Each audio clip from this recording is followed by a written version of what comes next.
सर्वेभ्यो नमः। देववाणी संस्कृतं यूट्यूब चलदृश्यं प्रति भवतां भवतीनां च हार्दं स्वागतम्। मित्रों, आज हम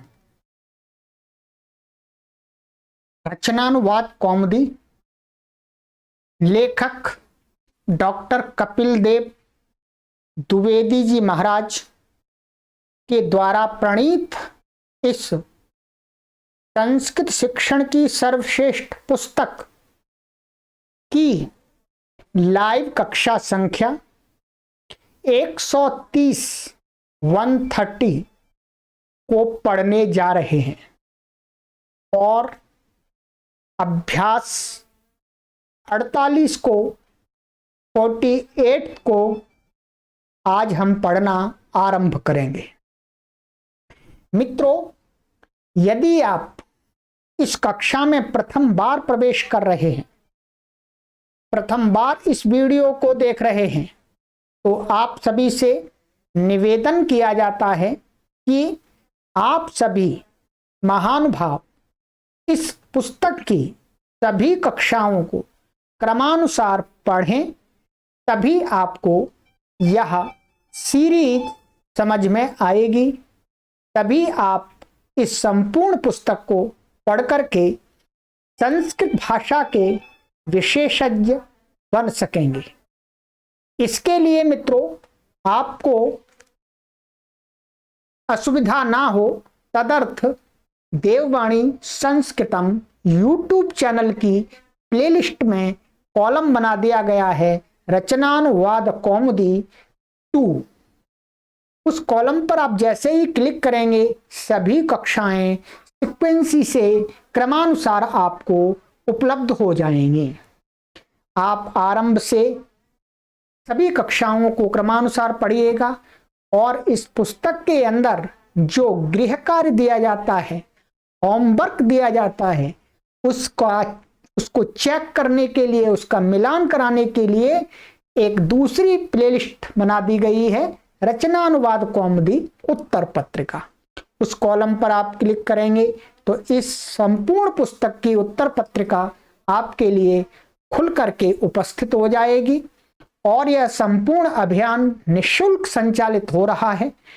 आपसे निवेदन है कि आप मनोयोग से, परिश्रम पूर्वक, श्रद्धा से, निष्ठा से संस्कृत माता को पढ़ें और संस्कृत भाषा की गहराई को जानें, समझें और अन्यों को भी संस्कृत भाषा के वैज्ञानिक पक्ष को बताएं, प्रस्तुत करें। आप जहां रहते हैं वहां पर लोगों में संस्कृत भाषा के प्रति जागरूकता उत्पन्न करें। यही इस कक्षा का वस्तुतः शुल्क है। चलिएगा, कक्षा को पढ़ना आरंभ करते हैं मित्रों। और जो भी पाठक महानुभाव यदि इस पुस्तक को ऑनलाइन अपने गृह पर ही बैठे बैठे प्राप्त करना चाहते हैं, तो उनके लिए सुविधा दी गई है कि आप इस वीडियो के डिस्क्रिप्शन में दिए गए देववाणी संस्कृतम.com वेबसाइट के लिंक पर क्लिक करके इस पुस्तक को ऑर्डर करके अपने घर पर ही बैठे बैठे आराम से मंगा सकते हैं और इन वीडियोज के सहयोग से अच्छी प्रकार से समझ करके, पढ़ करके संस्कृत के अच्छे विद्वान, प्रकांड विद्वान और विदुषी बन सकते हैं। चलिएगा मित्रों, ये हमारा जो अभियान चल रहा है 1 करोड़ संस्कृत के विद्वानों को तैयार, विदुषियों को तैयार करने के लिए चल रहा है।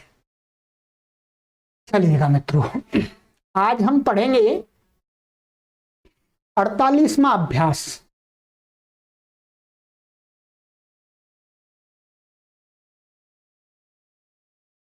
लीजिएगा, ये 48वां अभ्यास पढ़ेंगे, ठीक है। 47 अभ्यास आपके हमने कंप्लीट कर दिए, उत्तर पत्रिका भी आपको बना करके तैयार करके दे दी है, प्ले लिस्ट में आप देख लीजिएगा, ठीक है। चलिएगा,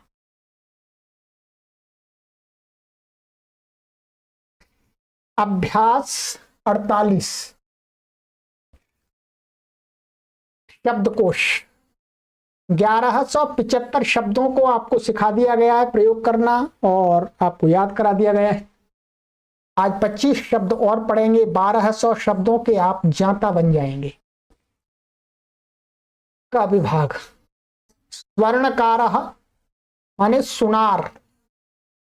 सुनार आप जानते हैं जो सोने के आभूषण आदि बनाता है, उसको स्वर्णकारः बोलते हैं संस्कृत में। उसी का भ्रष्ट हुआ शब्द सुनार है। लौहकारः, लौहकार माने लोहार, जो लोहा आदि पीटता है। चर्मकारः, चर्मकार माने चमार, चमार अर्थात जो चमड़े का काम करता है उसको वास्तव में चर्मकार बोलते हैं। ठीक है, कोई भी व्यक्ति हो जो चमड़े के जूते आदि बनाएगा उसको चर्मकार बोलते हैं। घटाह, घटाह का अर्थ है घड़ा। ठीक है। कुंभकारः, कुंभकार का अर्थ होता है कुम्हार। कुम्हार जानते हैं, वर्तमान में तो सभी लोग ही है कोई भी जो धंधा कर ले वो उसी के नाम से प्रसिद्ध हो जाएगा जी। ठीक है। और कुंभकार माने जो घड़े आदि बनाते हैं उनको कुम्हार बोलते हैं। ठीक है। मालाकारः, मालाकारा का अर्थ है माली, माली जो माला बनाते हैं माली। कर्णधारः, कर्णधारा का अर्थ है मल्लाह। क्या? मल्लाह, जो नाव आदि चलाते हैं, बोट आदि चलाते हैं, उनको बोलते हैं कर्णधारः। चित्रकारः, चित्रकारः का अर्थ है चित्र को बनाने वाला। ठीक है। तैलिकाः, तैलिकाः का अर्थ है तेली, तेली, तेली का अर्थ है तिल निकालने वाला, जो कोलू आदि चलाते हैं उन लोगों को तेली बोलते हैं। महत्तराः, महत्तरा का आता है महतर माने जो साफ सफाई का काम करने वाला कोई व्यक्ति उसको महतर बोलना चाहिए। ठीक है। रजकाः, रजकाः माने धोबी, जो कपड़े आदि को धोने का काम करते हैं वो धोबी हो गए रजकाः। तंतुवायः, तंतुवाय माने जो कपड़े आदि बुनते, तंतु माने रे है, जो धागे आदि होते हैं उनसे कपड़ा आदि बुना जाता है तो उनको बोलते हैं जुलाहा, हिंदी में जुलाहा बोलते हैं।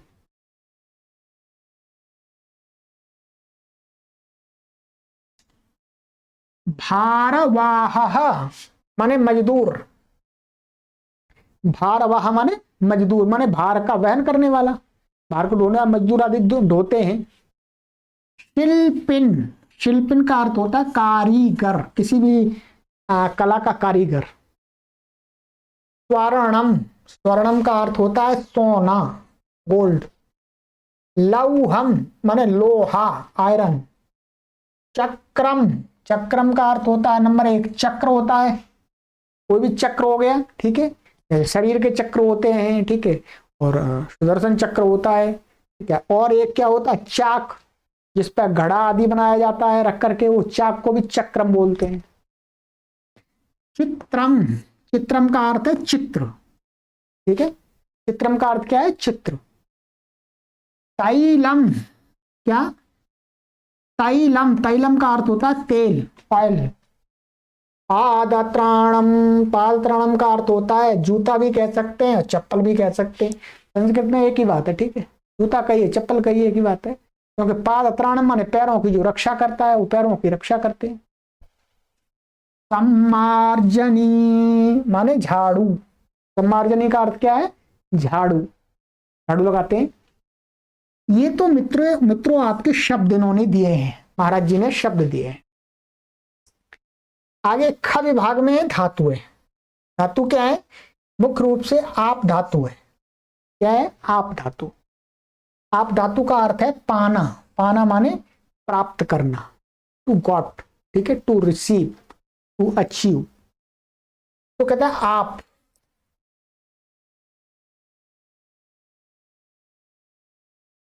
अब क्या है? उपसर्ग पूर्वक इसका दूसरे भी अर्थ हो जाते हैं।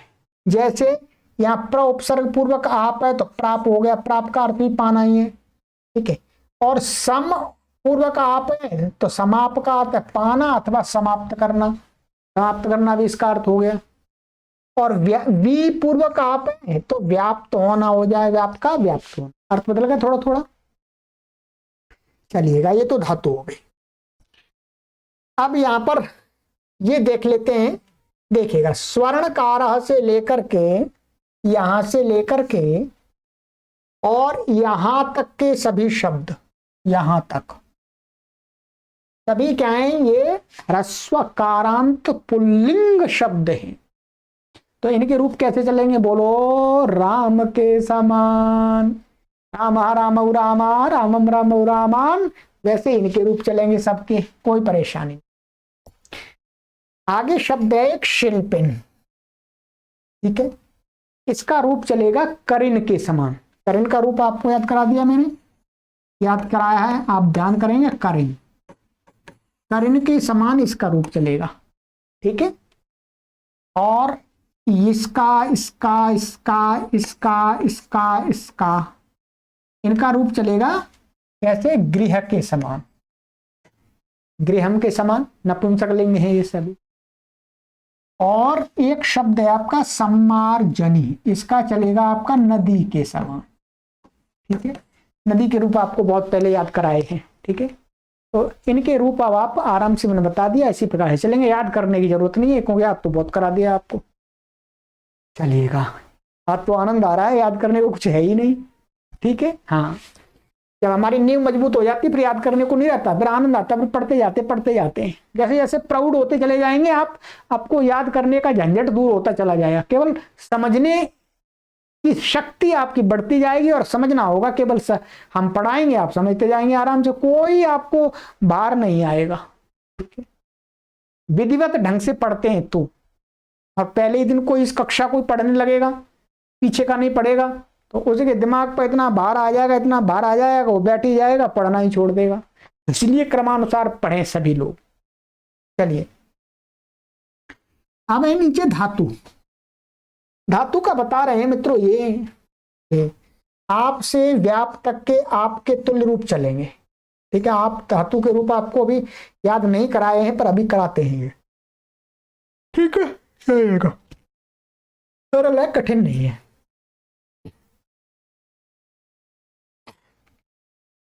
देखिएगा, आइएगा व्याकरण में, ये आपको इसमें क्या बताएंगे, इस अभ्यास में आप धातु के रूप आपको याद करवाएंगे, कर्म धारय समास जो भेद बताया था वो बताएंगे, और द्विगु समास बताएंगे, ठीक है। ये भी तत्पुरुष के ही भेद हैं वास्तव में। पिछली कक्षा में, आप पिछले अभ्यास में हमने पढ़ा था द्वितीय तत्पुरुष, तृतीया चतुर्थी पंचमी षष्ठी सप्तमी, तो वैसे ये भी क्या है, तत्पुरुष के भेद हैं, तत्पुरुष कर्मधारा तत्पुरुष और द्विगु कर तत्पुरुष, ठीक है। चलिएगा आगे देखेंगे। अभी नंबर 1, आप धातु के 10 लकारों में पूरे रूप स्मरण करो। तो आप 5 के कीजिएगा, मैं तो आपसे यही निवेदन करूंगा। हाँ, अवलोकन 10 लकारों का कर लीजिएगा, ठीक है। चलिएगा मैं कराता हूं। ये देखिए,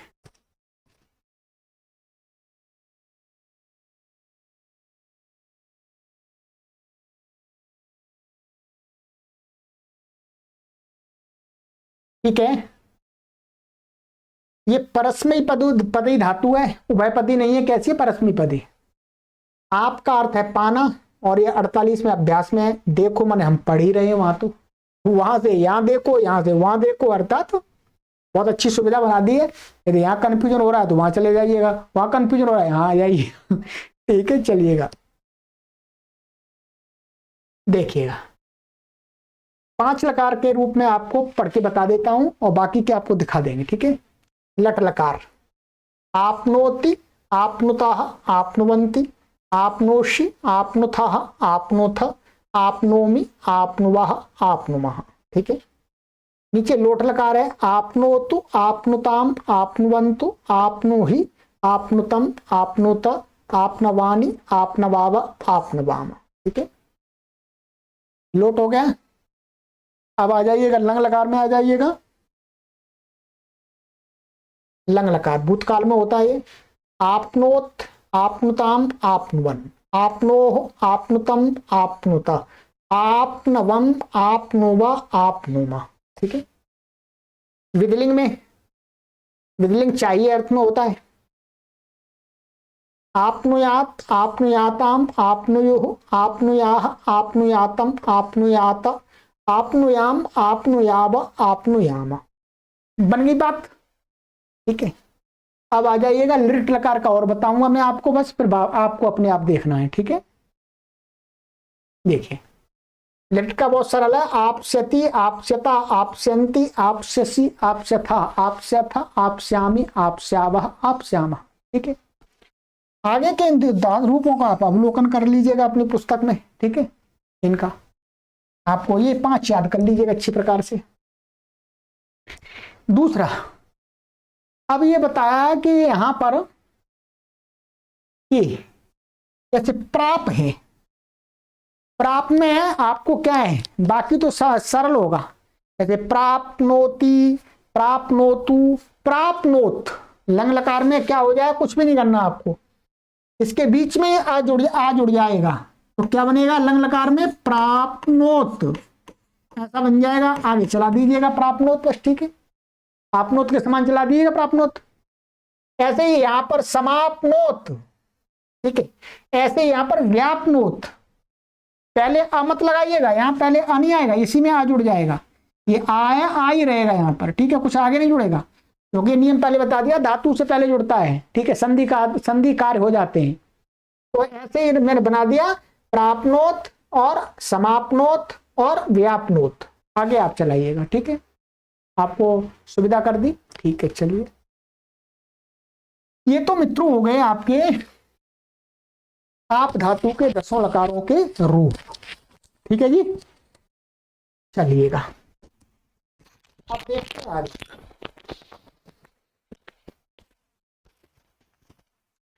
अब समास का नियम आ रहा है 159 और 160। ठीक है जी, ये है तत्पुरुष समानाधिकरण कर्मधारय। हमने अभी तक क्या है 3 अभ्यासों में समास पढ़ना आरंभ किया था। ये अभ्यास 46 से पढ़ना आरंभ किया था। पहला जो समास हमने जाना था कि समास क्या होता है, ये आपको संक्षिप्त बता दिया, जो संक्षिप्तीकरण का नाम ही समास है। ठीक है, फिर आपको ये बताया था कि पहला समास के भेद बताए थे आपको, समास के 6 भेद होते हैं, ये बता दिया था। ठीक है, एक अव्ययी भाव समास है, एक तत्पुरुष समास है, कर्मधारय है, एक द्विगु है, एक बहुब्रीहि है, एक द्वंद्व है। ये 6 भेद बताए थे। ठीक है, इसमें से आपने ये पढ़ लिया, ये भी पढ़ लिया। ठीक है, जब आप प्रौढ़ व्याकरण पढ़ेंगे तब आपको ये ज्ञात हो जाएगा कि ये वाला और ये वाला ये इसी का भेद है, और यहाँ अभी प्रारंभिक में हम पढ़ रहे हैं, इसलिए अलग अलग दिखा दिया। अब हमारा नंबर आता है ये वाला। ठीक है, तो आज इसको पढ़ेंगे। कर्मधारय, कर्मधारय की क्या शर्त होती है और कैसा कैसा मोटा मोटा इसको हमको जानना है, जो गहराई तक, गहराई में अभी नहीं जान सकेंगे आप। ठीक है, गहराई के लिए इसके आगे पीछे के कम से कम आपको 25 से 30 सूत्र पढ़ने पड़ेंगे। 25 से 30 सूत्र पढ़ाएंगे तो यहीं पर आप अटक जाएंगे, तो अटकाना नहीं है, आगे बढ़ाना है आपको। ठीक है, चलिएगा, तो अब हम चलते हैं। ठीक है,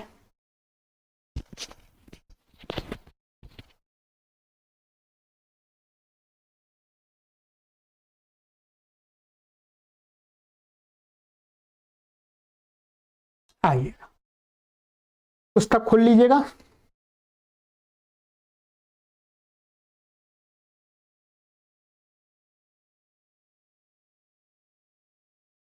नियम 159। तत्पुरुषः समानाधिकरणः कर्मधारयः।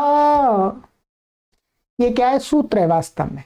ठीक है, ये कहते हैं कि समानाधिकरण जो तत्पुरुष होता है उसी का नाम कर्मधारय समास है। सूत्र यही कह रहा है, पर यह कर्मधारय आप अभी अलग ही समझ लीजिएगा। ठीक है, आप समझ लीजिएगा, विशेषण और विशेष्य का जो समास होता है उसे कर्मधारय समास कहते हैं। कहते हैं कि विशेषणवाची जो शब्द होता है और एक विशेषवाची शब्द होता है, तो जब विशेषणवाची शब्द का समास विशेषवाची शब्द के साथ हो जाता है तो वो समास क्या कहलाता है जी, बोलो, कर्मधारयः। ठीक है, कहते हैं। और क्या होगा, जब विशेषण और विशेष का समास करेंगे तो कहते हैं उसमें जो विशेषण शब्द होगा, विशेषणवाची जो शब्द होगा वो पहले रहेगा, माने पूर्व में उसका प्रयोग करेंगे, पूर्व में रखेंगे उसको, और विशेष जो विशेषवाची शब्द होगा उसको रखेंगे बाद में। अभी उदाहरण में आप देखेंगे, ठीक है। और तीसरी बात, कर्मधारय में दोनों पदों में एक ही विभक्ति होती है, ध्यान देंगे। जैसे जो हमने तृतीया तत्पुरुष चतुर्थी तत्पुरुष, उसमें क्या भिन्न भिन्न विभक्ति थी, पहले वाले पद में कोई विभक्ति है, दूसरे वाले में कोई विभक्ति थी। यहां पर जो कर्मधारय समास होता है उसमें क्या होगा, जिन पदों का हम समास करेंगे विशेषणवाची और विशेषवाची शब्दों का, उन दोनों शब्दों में समान विभक्ति होगी। प्रथमा प्रथमा हो सकती है, द्वितीय द्वितीय हो सकती है, तृतीय तृतीय हो सकती है, माने एक ही विभक्ति होगी, भिन्न भिन्न विभक्तियां नहीं होंगी, ठीक है। आइए जैसे, जैसे देखिएगा, नीलम कमलम नील कमलम। नीलम का अर्थ होता है नीला और कमलम का अर्थ होता है कमल, लोट, ठीक। तो कमल, कमल कैसा है, नीला। तो ये तो हो गया विशेषवाची शब्द और ये हो गया विशेषणवाची। तो वही कमल है, वही कैसा है, नीला है। दोनों शब्द एक को ही कह रहे हैं, इसलिए दोनों में प्रथमा प्रथमा विभक्ति है और समास जोड़ दिया तो क्या होगा, नील कमलम, ठीक है।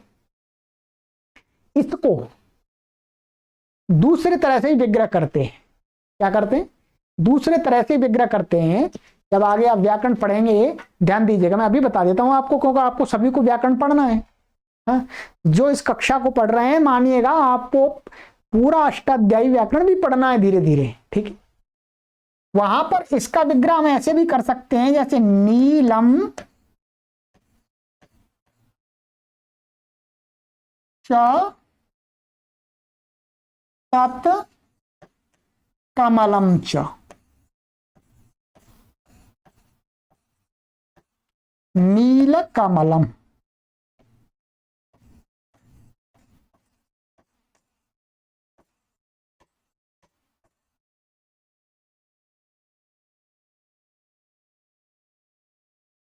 ठीक है,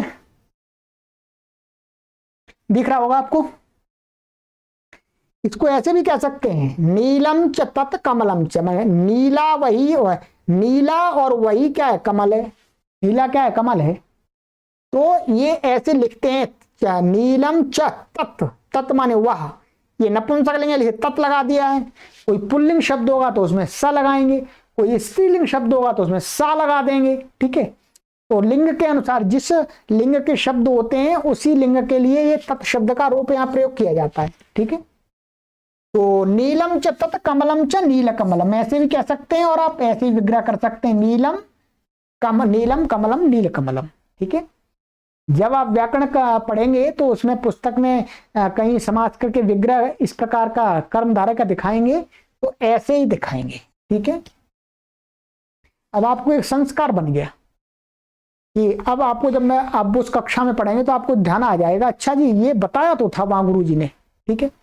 पूरा याद नहीं रहेगा पर आपको झट से याद आ जाएगा, हाँ जी ऐसा भी बताया था, और ये मैं ये नहीं बताता और यहाँ पर केवल यही पढ़ा देता और वहां पर वो पढ़ा रहा होता आगे, तो आप कहते ये तो बताया ही नहीं है, तो कैसे नया कर बदल दिया। ठीक है, चलिएगा।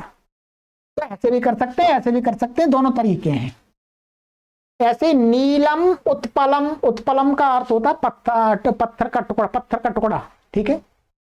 तो उत्त नीलम उत्पलम, नीलोत्पलम, नीला पत्थर। कृष्ण सर्पाः, कृष्ण सर्पाः, तो काला सांप। तो इसका विग्रह भी ऐसे कर सकते हैं, कृष्णश्चासौ सर्पाश्च, कृष्ण सर्पाः, कैसे कर सकते हैं इसका, कृष्णश्चासौ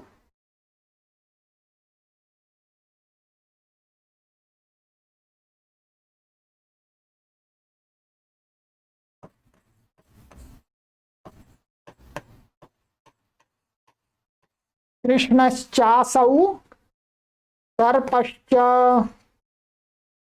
संधि कर दिया मैंने, कृष्ण सर्पः,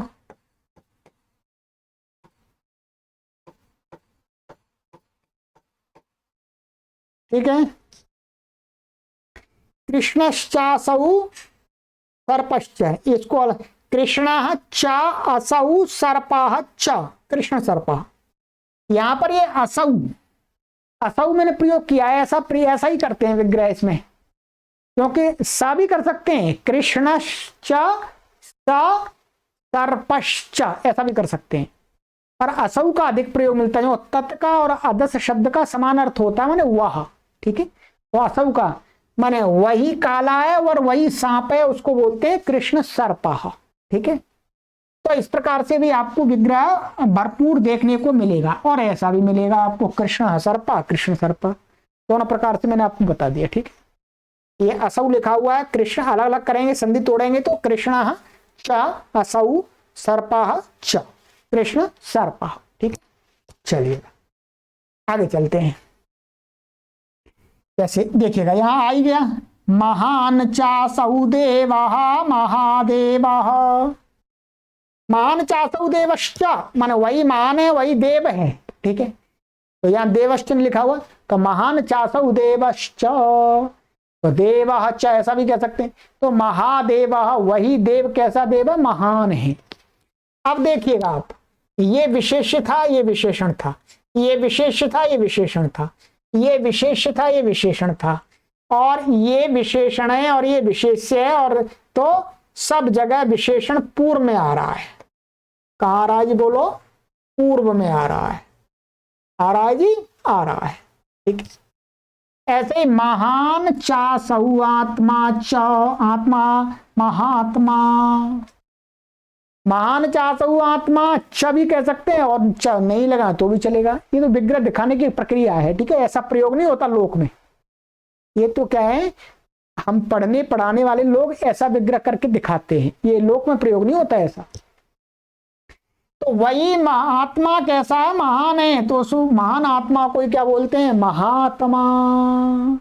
वो महान आत्मा है, महान आत्मा वाला महात्मा कहा जाता है, ठीक है। चलिए ये तो हो गया, इस प्रकार का आपको बहुत समास मिलेगा, जब साहित्य पढ़ेंगे तो बहुत समास मिलेगा, एक आपको संस्कार बन गया कि कर्मधारा तत्पुरुष समास इस प्रकार का होता है। इतना काफी पर्याप्त है अभी, ठीक है।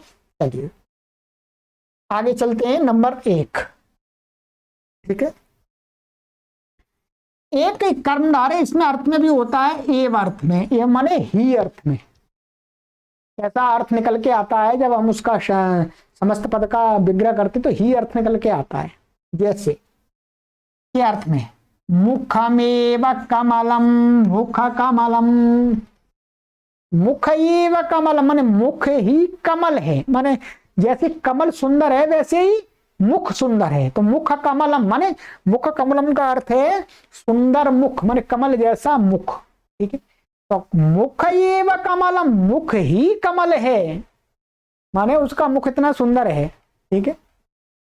तो यहाँ एव इसमें होता है, विग्रह में एव लगाते हैं, और यहाँ पर ये एव अर्थ इसके अंदर आ जाता है समास होने के बाद, ठीक है। ऐसे ही चारण एव कमलम, चारण कमलम, उसका पैर ही कमल जैसा सुंदर पवित्र है। जैसे गुरु के पैर वो ना चरण कमल, चरण कमल, चरण कमल का अर्थ यही होता है जैसे कमल पवित्र होता है, उसको गंदगी में भी खड़ा होता है, निकालते हैं तो एकदम शुद्ध निकलता है, वैसे ही गुरु के जो पैर होते हैं वो भी पवित्र होते हैं कमल जैसे। तो इसलिए चरण कमलम, इतने पवित्र मत मान लीजिएगा गुरु जी को के गुरु जी के चरण लोग धो धो के पी रहे हैं, वो बहुत पाप का काम है, ध्यान रखें। मेरे को ध्यान आ गया, हाँ, जब मुझे अच्छी बात ध्यान आती है तो बताता हूं आपको। कभी भी किसी भी गुरु के कोई भी व्यक्ति किसी के भी चरण धो करके नहीं पीना चाहिए, महान पाप पीने वाले को भी लगेगा और जो पिला रहा है उसको भी लगेगा ठीक है। ये किसी शास्त्र में किसी भी महापुरुष ने ये बात नहीं कही है, समाज में इतनी घटिया विचारधारा पैदा कर दी लोगों ने, और जो अपने आप को गुरु कह रहे हैं वो ऐसा उपदेश करते हैं कि गुरुओं के चरण धो करके पीना चाहिए। गुरुओं के चरण धोने का पीने का अर्थ कुछ अलग रहा होगा, परंतु वर्तमान में तो ऐसे अज्ञानी गुरु हैं, जानते कुछ भी नहीं है। ठन गोपाल हैं, परंतु कहते हैं हमारे चरण धो करके पियो, और लोग उनके चरण धो करके पी रहे हैं। वो गुरु भी नरक में जाएंगे और वो पीने वाले भी जाएंगे। ठीक है, किसी भी गुरु के चरण, चाहे किसी के चरण हो, चरण तो गंदे, चरण एक उपमा दी गई है, चरण तो हमेशा गंदे ही होते हैं, सबसे नीचे शरीर का भाग है, जमीन पर चलते हैं। और पीना क्यों भाई, पानी पीना है, दूध पीना है और शरबत पीना है, कोई पैरों के जल को पीने से क्या कुछ विशेष हो जाएगा? कुछ भी नहीं होगा, गलत है। आप हमारे दर्शकों में कोई भी दर्शक ऐसा गलत काम ना करे ना करवाए। ठीक है, ये बहुत महान पाप का काम है। ठीक है, गुरु का सत्कार करना चाहिए, सम्मान करना चाहिए, उसको प्रणाम करना चाहिए। ठीक है, उसको दान दक्षिणा दे देनी चाहिए यदि आपके पास में है तो। परंतु ऐसा गलत काम कोई गुरु कहे तो उसको अपने यहाँ से बाहर कर देना चाहिए। भाई जाओ यहाँ से, यहाँ कोई जगह नहीं है आपके लिए। ठीक है, चलिएगा। तो चरण कमलम, इसी प्रकार मुख चंद्र, मुख चंद्र का अर्थ है कि मुखम एव चंद्र, जैसे चंद्रमा जैसा मुख। ठीक है, मुख चंद्र, तो ये हो गया।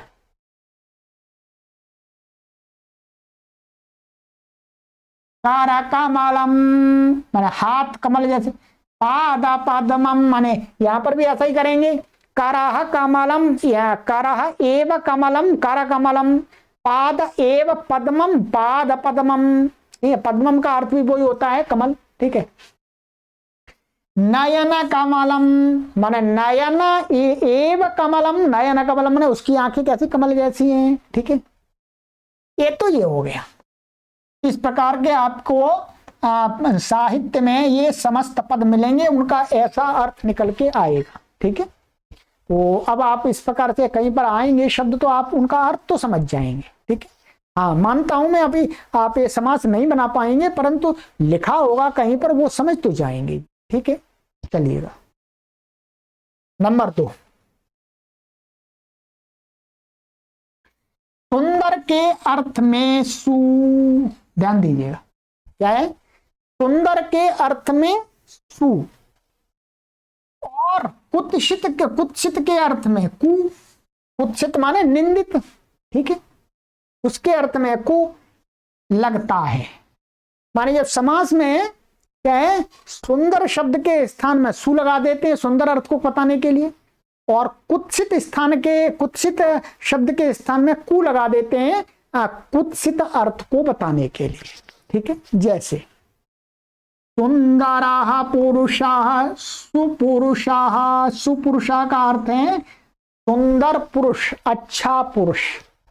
सुंदर का अर्थ केवल वो ही नहीं है कि शरीर की सुंदरता, सुंदर का अर्थ माने जिसका विचार सुंदर है, जिसका विचार श्रेष्ठ है, वो भी सुपुरुषः। ठीक है, सुंदर, सुंदर के तो बहुत सारे मीनिंग है।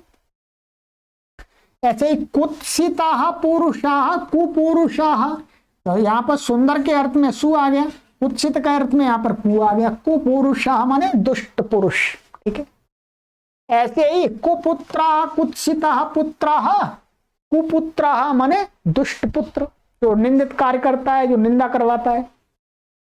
कुनारी, कुनारी तो यहां विग्रह कैसे करेंगे, स्त्री है तो कुत्सिता नारी कुनारी, क्योंकि नारी स्त्रीलिंग है तो कुत्सित का स्त्रीलिंग में क्या बनेगा, कुत्सिता, रमा के समान। तो कुत्सिता नारी कुनारी माने गलत आचरण करने वाली स्त्री। ऐसे ही कुदेशा, कुदेशा का अर्थ है गलत देश, गलत स्थान। ये कुत्सित देश माने जहां पर घृणित कार्य होते हैं, गलत कार्य होते हैं। चलिएगा, ये भी आपको समझ में आ गया होगा मित्रों।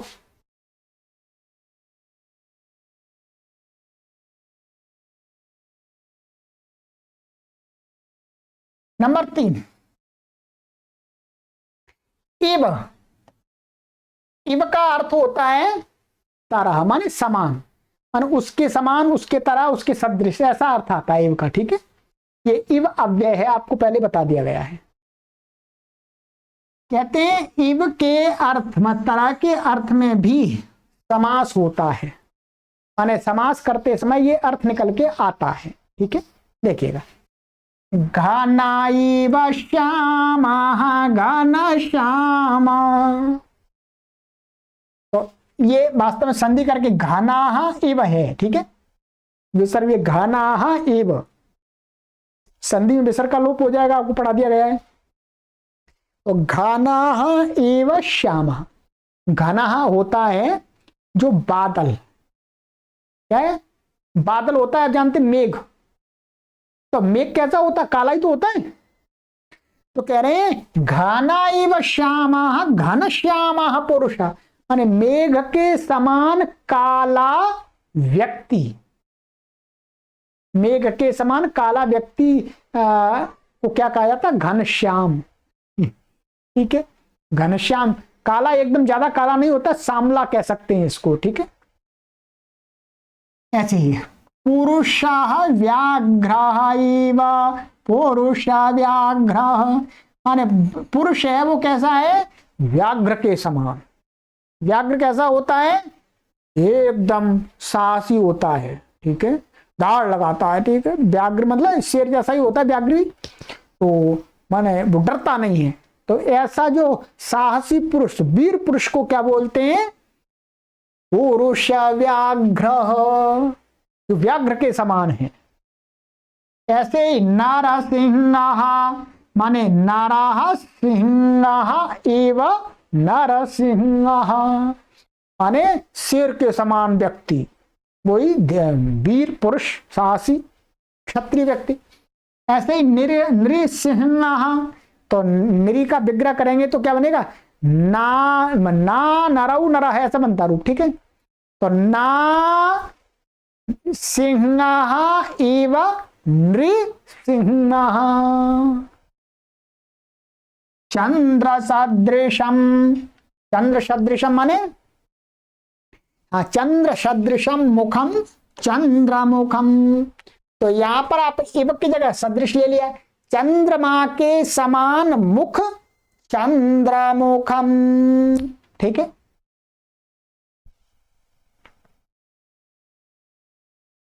चंद्रमुखी। ठीक है, तो चंद्रमुखी माने चंद्रमा के समान मुख है जिसका, वो स्त्री चंद्रमुखी कही जाएगी। ठीक है, चलिएगा, चंद्रमा के समान मुख, मुख वाली जो चंद्रमुखी, किसी अन्य को ही कहा जाता है चंद्रमुखी। एक तो फूल होते हैं चंद्रमुखी, चंद्रमुखी जैसे बड़े बड़े फूल लगते हैं, चंद्रमुखी का तेल भी निकलता है। ठीक है, तो उसको भी चंद्रमुखी बोलते हैं। तो यहाँ पर भी चंद्र सदृशम मुखम, चंद्रमुखी में चंद्रमा के समान मुख वाली, ऐसा अर्थ आएगा यहाँ पर। ठीक है, चलिएगा, ये तो आपको थोड़े से कुछ उदाहरण दिखा दिए हैं। आगे आ जाइएगा, नियम 160। चलिएगा, 160 ये आगे की कक्षा में पढ़ेंगे, अभी समय हो गया है, तो आगे की कक्षा में आपको ये नियम पढ़ा देंगे और आगे जो गृह कार्य है वो भी आपको दे देंगे। चलिए ठीक है, तो आज की कक्षा को यहीं विराम देते हैं, आराम से पढ़िएगा धैर्य के साथ में। ठीक है, चलिएगा, सर्वेभ्यो नमः।